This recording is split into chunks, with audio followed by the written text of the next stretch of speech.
Hey everybody, welcome back to the channel. You know, I'm a sucker for international, so I had to pull over when I saw this 1970 Lodestar 1700 for just a sweet 2500 or best offer. Classic Lodestar in every respect. We're even doing a little shedding there of the cab corners here.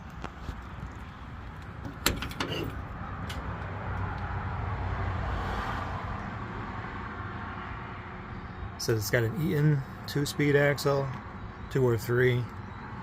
It's probably gas, looks like it.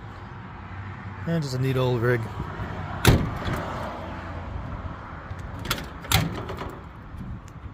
Every time you close that door though, the truck loses a few pounds.